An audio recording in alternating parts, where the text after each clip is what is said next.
This is Real Talk, the Customer Insight Show with Jen Mancusi, a top-rated live stream and podcast in the market research and insights industry. We stream live on LinkedIn, Twitter, and YouTube, and you can listen to us on all major podcast channels and watch on dbtv.tv. Join Jen and her guests for a weekly discussion around topics that will help you understand your customers better. Real Talk is presented to you by VoxPopMe, the leader in video research for over a decade. Here's today's conversation.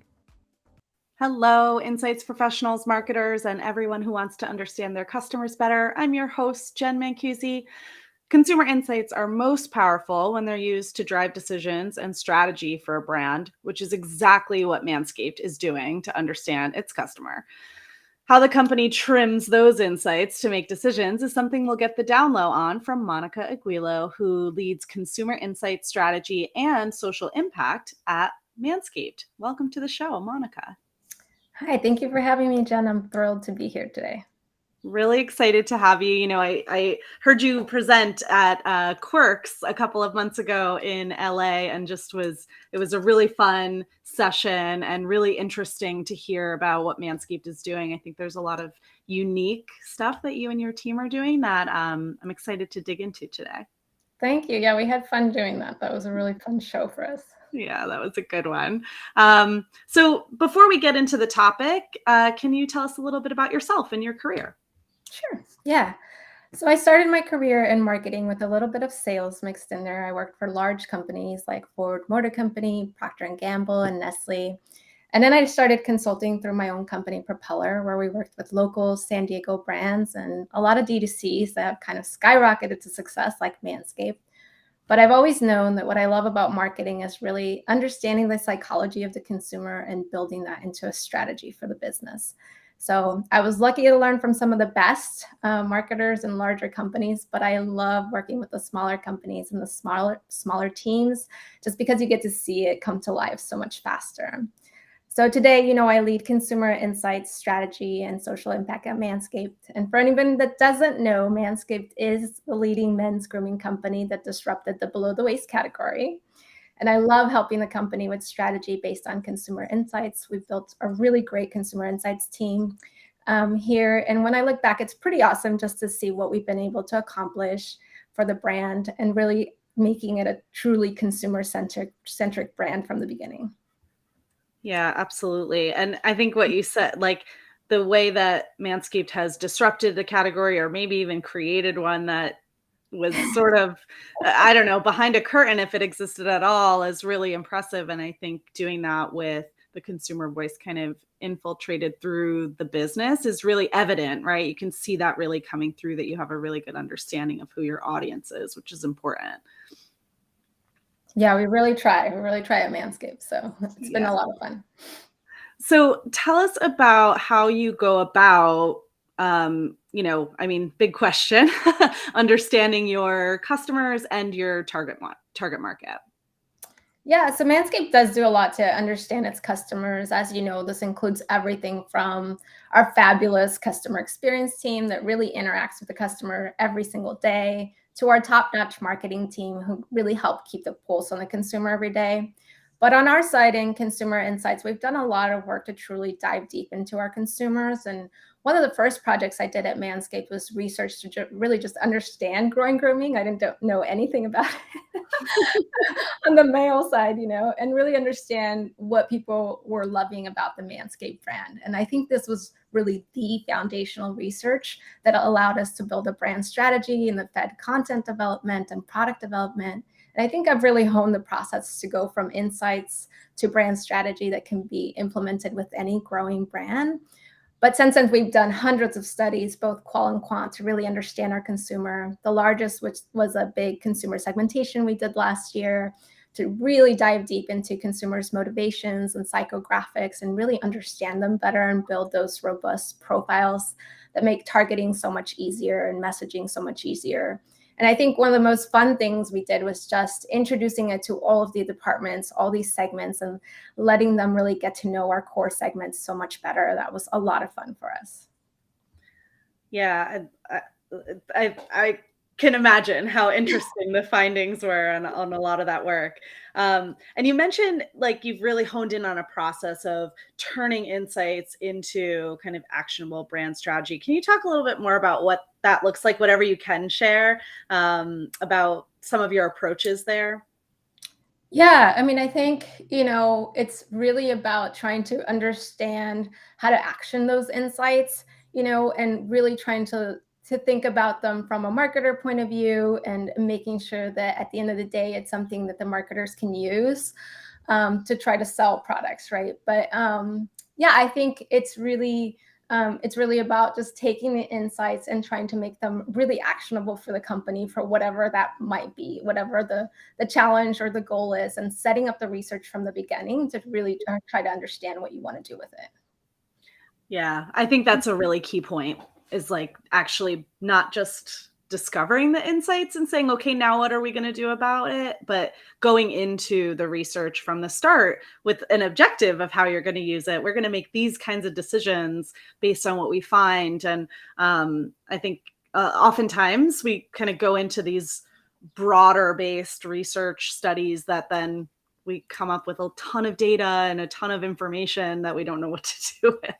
But really being strategic about why you're running that research and how you're going to use it can help to then turn that into an actionable story later on. And I love just like hearing what you're describing. You're talking about how you're collaborating with these other teams and getting this information like cross-functionally into different departments is really the only way it's going to get used and used to make the right decisions. You're exactly right. I mean, I think it's all about setting it up, right, and then distilling it so that the teams can really action it. So those are the two keys in my mind. Yeah, for sure. Now, your audience is really dispersed geographically. So, what are some of the ways that you're going about reaching people and kind of gathering insights from them from all over? Yeah, so we are available nationwide in the US, but Manscaped's products are also available in 39 countries worldwide. So we think about this question a lot, Jen. From Mm, a domestic perspective, we really try to make sure that all our studies are recruited kind of with a national lens and that we're making sure that all the different regions are represented because we know there are differences and we want that holistic view. When it comes to international markets, we really make sure to keep tabs on how they're similar and how they're different to the US. So, for example, we know that grooming is a global phenomenon, which is amazing for our brand. But did you know that in some countries, the men there trim armpit hair just as much, if not more, than groin area? So we keep tabs on all those things, and mm. it makes it super fun and interesting. I'm sure there's a ton to learn. There's probably a lot of cultural differences, and I mean, in a lot of areas, but this area for sure.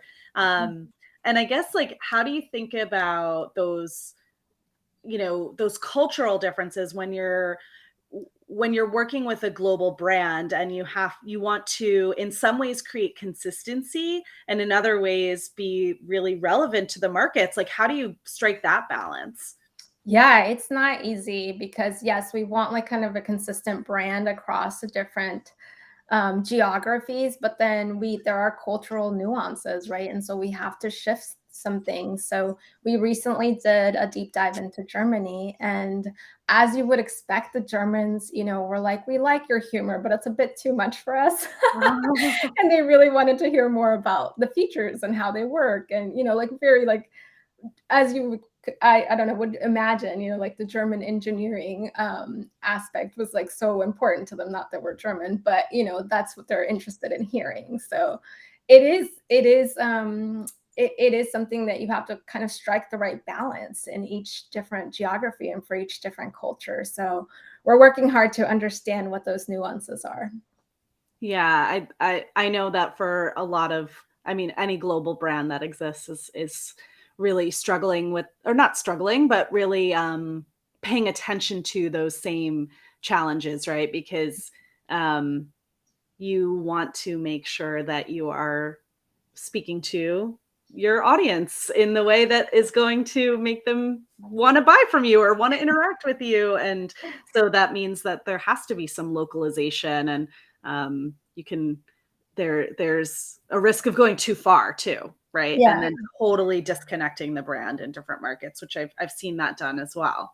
Yeah, luckily humor is pretty universal. So I think that, we use that definitely to our benefit. Like I said, some places we have to tone it down or, we can be kind of our full crazy selves. But yeah, that humor kind of is international and people appreciate that all over. So that's good for us. Yeah.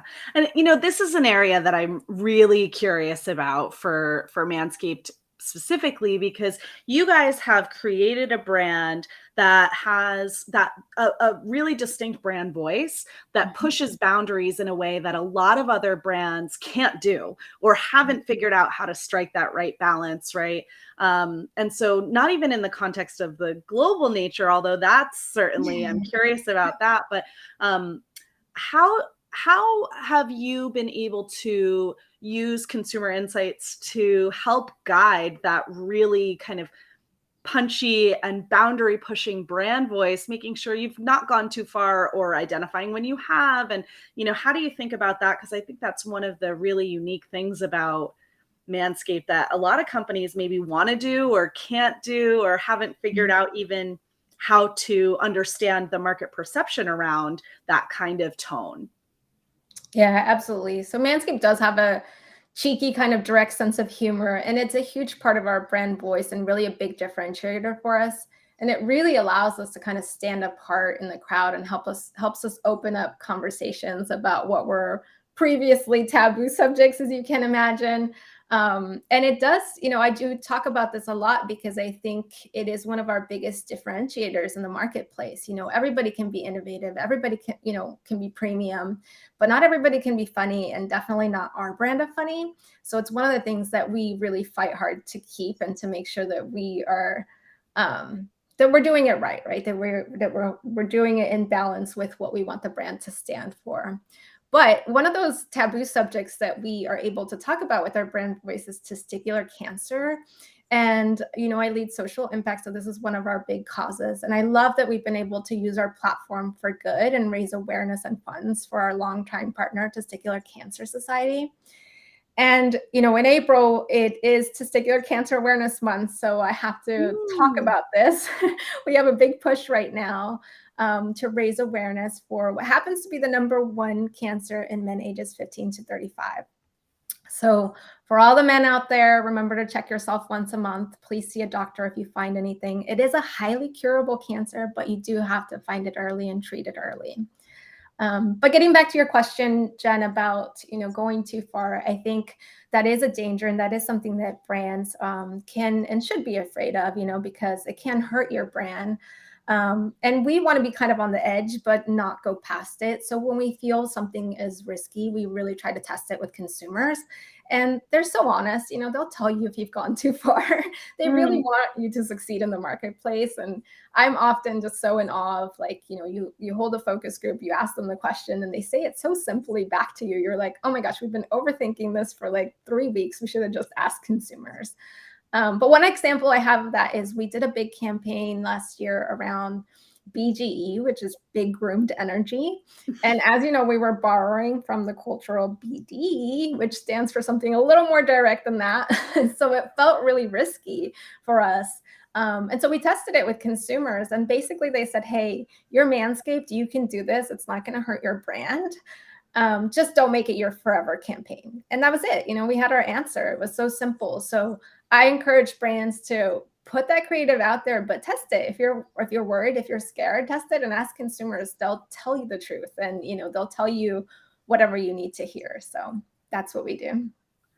When you describe that process, it feels very simple and very easy to do. It almost makes you wonder how brands even release campaigns that hurt their brand so badly. You know what I mean? Like, you see these campaigns come out and you're like, ooh, what were they thinking? They must not have tested that. But it sounds so simple when you describe it that way, when you've got something, especially something that feels like maybe it might be pushing a boundary, to just ask people and they will tell you exactly how they're going to respond to it. Maybe it's not foolproof, of course, that things behave differently in market than they do in testing sometimes. But at that step is such a simple and critical one. I think timing is what gets in the way a lot of times, Jen. Like sometimes brands think like, oh, we don't have time to test it. I know that gets sometimes in our way even. But we're pretty nimble here at Manscaped. So if we really want to test something, we make it happen pretty quickly. Our team is great like that. But I do think that sometimes people get caught up in the timelines of things, and that's why they don't test things enough. But I think that if you want to test it, you can get it done, and you should for the important ones, for the big ones. Yeah, for sure. And I think too, as the industry evolves and different methodologies emerge and different technologies emerge, actually timing becomes less and less of a barrier, because maybe you can't run a very in-depth, very large scale study, but you can run something really agile if at the very least, right? If you're in the absence of nothing, it's worth running something that can give you a little bit of direction if it's needed. If you are short on time, there's so many options. Totally agree. And I'm going to plug Box Pop Me, but I think that you could do a lot with Box Pop Me, just asking a question and letting consumers give you the video answers. We've done some research that way recently and to great success. So yeah. Absolutely. Thanks for that. And so when you're thinking about like sticking with that sort of brand tone topic, do you tend to just let the teams think freely and then test, or do you have any like rules or boundaries that are kind of set in place, that or parameters that you want the team to live in between, or is it more flexible than that? Like if I'm thinking about any other brand who wants to think about like pushing those boundaries and those limits, is it worth putting parameters in place saying don't go outside of these bounds, or is it really just that ongoing conversation with consumers that does the trick? No, we definitely have some brand guidelines that we have created. When I first came in, actually, that's one of the first things we did. Our content was pretty rogue at the time. And we wanted to kind of set some guidelines, like who do we want to be? What do we want to stand for? What's kind of outside our bounds? And so we developed, like this is who we are and this is who we're not. These are the things to kind of stay away from. And we came up with them as a group, the whole marketing team and leadership team sat in a room and we said, okay, we know that there's going to be some rogue things that happen with influencers or with, people that are kind of representing our brand. But whenever anything is put out by the brand, what do we want it to say? What do we want it to be? What do we want it to feel like? And so we set those guidelines and we tried to honor those guidelines in our creative executions for sure. But sometimes even within those guidelines, right, there's gray areas and people see it differently because it's subjective. And so that's, I think, where the testing is really important, where the testing can come in. Yeah, for sure. That's super helpful.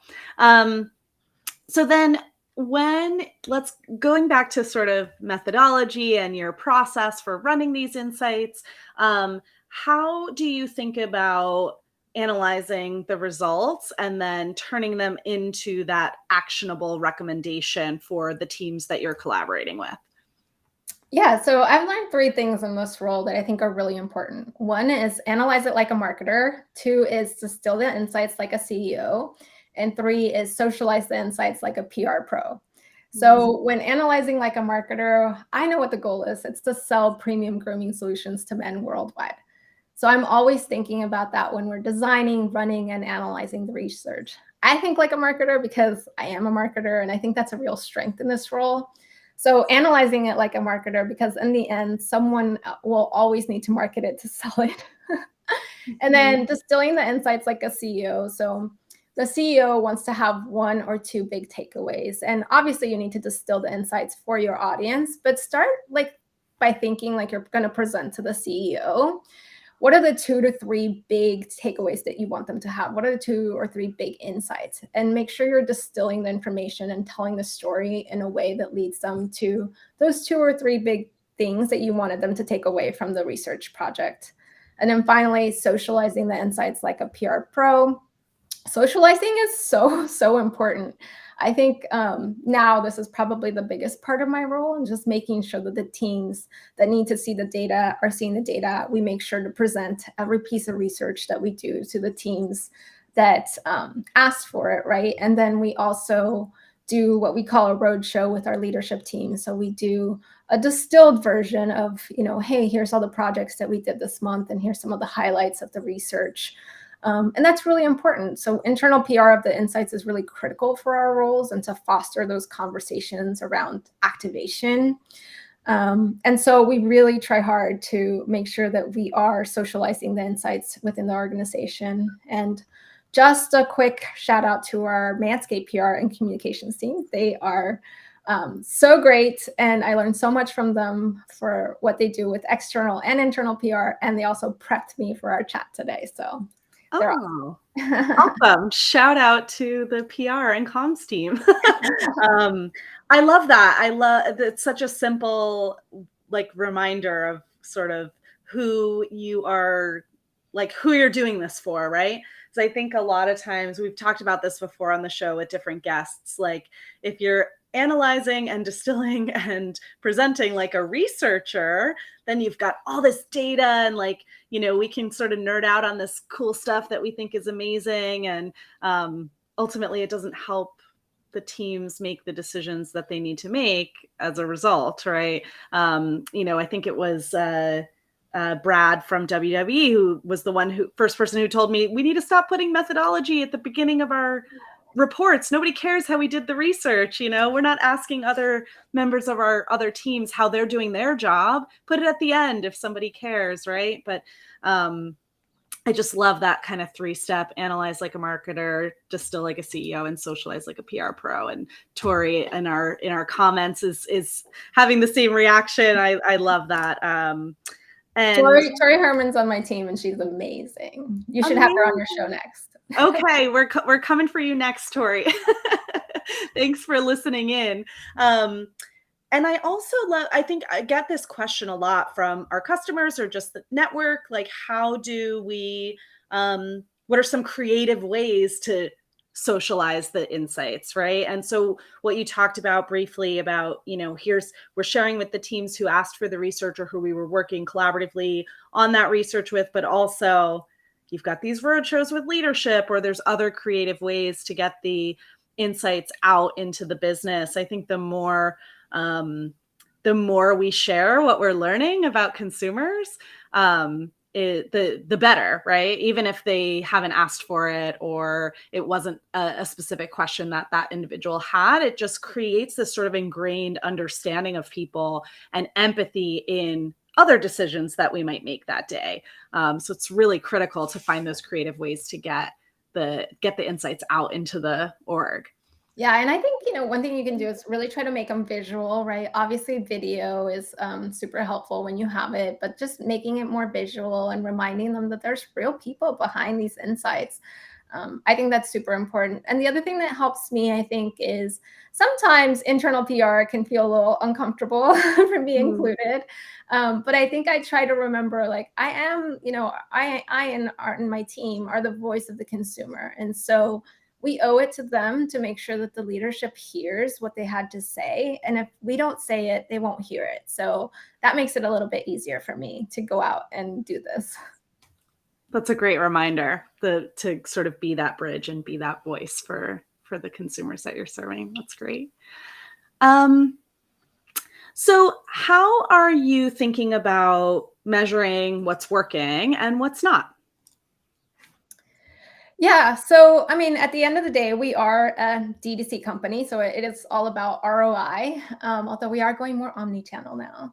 But most of our campaigns are measured still on metrics that most D2C companies track today. But we also track our brand health. And by that, I mean our awareness, our purchase funnels, our net promoter scores, and our brand attributes. And all these measures together, I think, really help paint a picture of how we're doing and if everything is working well together or if there's something that we need to make adjustments to. So that's what we do. Awesome.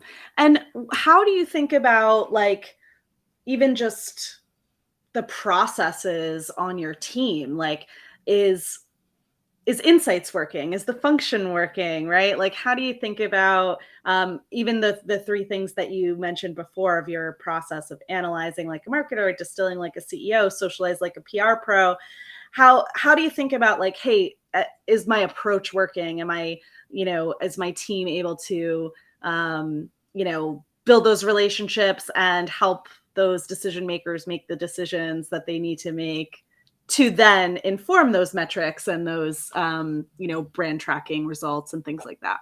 Yeah, I think, one of the things is really staying open to the feedback, right? So our CEO recently in our 101 was like, hey, you guys have great research. We really need to figure out what are the actions to all these? And I was like, okay, that's what we've been presenting. We're trying to present, but now we're making it more clear. Instead of just like recommendations or takeaways, now we're doing, okay, here's a consumer insight, here's the action or recommended action, and really trying to make it like very clear what it is that we are recommending that the business do with the insights. And so even these share outs that we were doing with the leadership team, I was doing them kind of one-on-one individually with our leaders. And they said, you know what, you should do them with the group together. That way we can talk about them together, because there's things that we need to, bounce off of each other. We need to make sure that we have conversations about, and sometimes those are getting lost.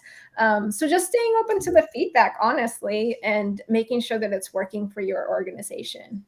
Yeah, that's great. It also sounds like you've created this kind of very strategic partnership with the leadership, the other teams that you're working with. So you're at the table, right? You're at the table getting that feedback, and people are waiting for your insights and your answers and your actions. And that foundation makes it possible for you to be collaborating with them in this way in a more organic kind of ongoing basis, as opposed to, having to formally check in and find out this, that, and the other, right? It's like this, it sounds like a very collaborative culture that you've helped to foster. Yeah, we do have a pretty collaborative culture at MANSCAPED in general. But I think, part of my job is elevating the consumer insights function and making sure that they know that, hey, we are providing you guys information so that you can make informed decisions for growth. And that's how I kind of start every meeting, because it's true. Like, we are giving them the information so that they can grow the company, and just elevating the function and making sure everybody knows that is important. Yeah, that reminder is so important. I love that. There's another one to quote. So thank you so much. This has been such a great chat. I love hearing a little bit about the behind the scenes of the work that you're doing. So thank you so much for taking the time to come on the show today. Thank you for having me. This was really fun. Absolutely. Thank you, everyone, for listening in today. We will return with another episode later this month when I speak to Diane Haluska of PVH. See you then.